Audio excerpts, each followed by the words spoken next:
Yo, Reggie, check that fool out. Chico pointed across the street, nodding his head to his friend. He up on our turf, man. Just strolling around. This he's nuts? Nah, Chico. He ain't nuts. He's one of them pedigree motherfuckers. You know, the classy folks. Reggie cackled. Fuck he doing over here, then? This ain't his part of town. Chico narrowed his eyes, trying to look closely, without actually coming closer. Yo, cuz, the fuck you doing? Lounging on my street like that? You lost or something? Queh? The newcomer looked puzzled for a second before turning towards Chico and Reggie. Oh, hi there. Lovely weather we are having tonight. You two looking to play, perhaps? Play? This guy is off his gourd. Reggie sat down and laughed. Chico, however, didn't take the answer as a joke. Play? You trying to act smart, you brown snub-nosed motherfucker? Why don't you come here so I can beat you black and blue? Chill, Chico. Don't pick a fight with him. He ain't by himself. Reggie calmed his friend down. What you mean? Look at him. I don't see nobody else there. Even if he has some backup, one holler, and I can have our boys here, stop them all out, Chico said, getting into a more aggressive stance, still keeping his eyes on the guy across the street. Nah, he don't need a gang, dude. He's owned. And guys like him really end up on the street, too pricey. If you jump him, expect a kick in the wrist from one of the big uns. The older gangster didn't even bother standing up. He just focused on calming his friend. Chico didn't bother to listen. This was his territory. He ran these streets, and he'll be damned if he ever allowed some slick loser to disrespect him out on his streets. Hey, fellas, come here. We got ourselves a little situation, altercation, you know. He yelled out, his crew appearing from the corners and shrubs. In total, there were 5 of them now, counting a disinterested Reggie. Reggie knew what was up. He was the top dog long ago, eventually stepping down so Chico could take over. The tall, shaggy Chico definitely had a lot of spunk in him. He cleaned up the turf, expanded it to include the next 2 streets over, and a local construction yard. The gang was solid under his guidance, but he was also arrogant, thinking he was above everyone and everything else. Who the fuck is this guy? Mumbled Vito. The short, black-haired gangster asked. His body shook, many years of stressful life taking its toll, making him a bit twitchy at times. Some suburban fuck, thinking just 'cause he's owned he gets to come over here and taunt us, Chico growled. Go teach him a lesson, will you, Vito? You got it, boss. Jimmy with me. Gonna give this guy a 2-for-1 special. The 2 gang members walked across the street, teeth bared and muscles tense. The brown fella, oblivious as he may have seemed, picked up on their intentions a bit, and took a few steps back. He was hopeful that once they get to meet him up close, they will see he isn't so bad, and might join him on his post-dinner stroll. He still turned his head, looking behind him, the expression on his face seeking approval from someone. As Vito and Jimmy got closer, now almost fully crossing the street, a loud whistle tore through the air, freezing them dead in their tracks. The guy they were planning to rough up seemed to have perked up, taking on a stance of his own, as if awaiting orders. "Hurr!" rumbled a deep voice, giving out commands. "Hurr!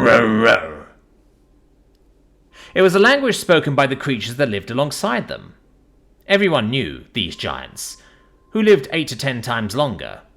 You could meet them when you are both children, and by the time you are old, withered and your bones ache, they are no more but a larger child still. The small guy turned and quickly trotted towards the entity, looking up at it with reverence.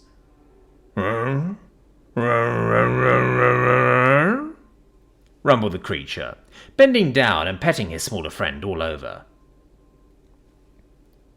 Vito and Jimmy still didn't move a muscle. The creature straightened his back. It looked massive, standing only on his hind legs. They always walked on their hind legs, using their front ones to hold stuff or throw stuff. They could hit you without the need to even get close to you. If you did get too close, they could kick you so hard your ribs could break.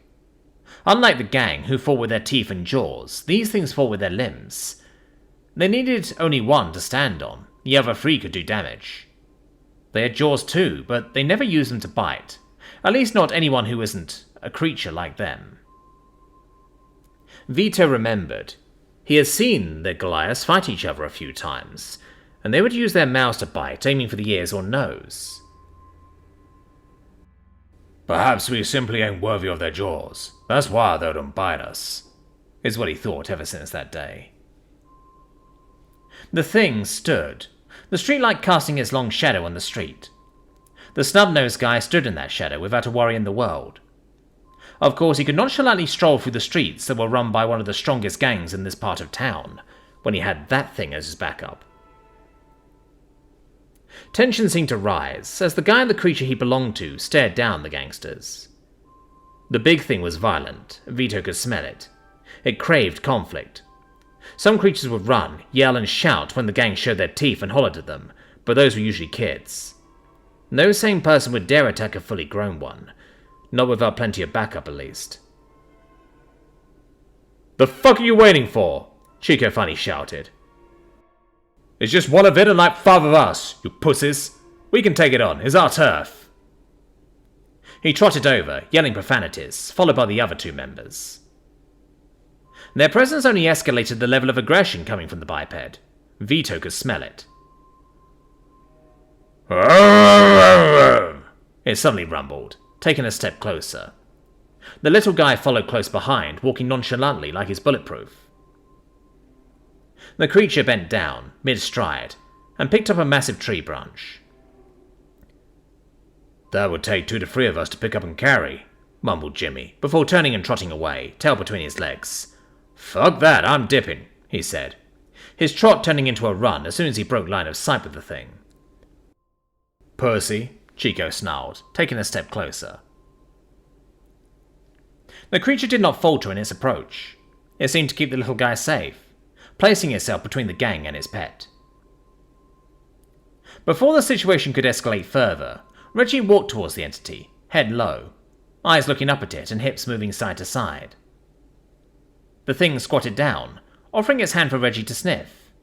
It did not seem to fear his potential bite. The thing asked, rubbing its hand all over Reggie, eventually gently pushing him to the side. The old gangster fell on his side slowly, raising his legs up as the entity rubbed his stomach. After a few pats to his side, to check Reggie's structural integrity perhaps, the biped stood up and walked off.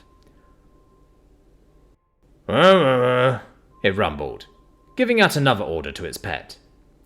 Aye aye, sir, the brownie guy said, trotting off in front of his owner, happily. Chico walked over to Reggie, slowly, as the thing still occasionally looked over his shoulder to make sure they don't get any smart ideas. The fuck was that, man? He asked, as Reggie got up and shook off the dust from his coat. Hey, listen. I ain't about to sit back and watch you get your head split open by a log, just 'cause you have more balls than brains, the old gangster replied, making his way to the previous spot he was in and sitting down. Man, don't bullshit me, there was 5 of us. 4 without your old ass, we had numbers, Chico yelled, getting up in Reggie's face. Jimmy had already cleared out, not wanting to get chewed out by the leader. Listen, stupid, 'cause you clearly don't know who really runs this block, Reggie snapped back, making Chico back off. The bipeds. They run this shit, from start to finish. Every fucking leaf and pebble you see, they own it. They leave us alone if we play nice. That's bullshit, man, the youngster scowled. Shut the fuck up, I ain't finished. Remember Tailless Tommy? Baddest motherfucker this hood ever seen. Lost his tail in the turf war back in 2015. Well, he thought himself too hard, man. Thought just 'cause he had gotten a pack of real hard dogs watching his back, he could take on the realest players. Reggie inhaled, recalling a memory. He pulled up with his gang, bit one of the bipeds, a female one. Chased her off his street, he continued. As he should, I ain't following your point yet, homie, Chico interrupted.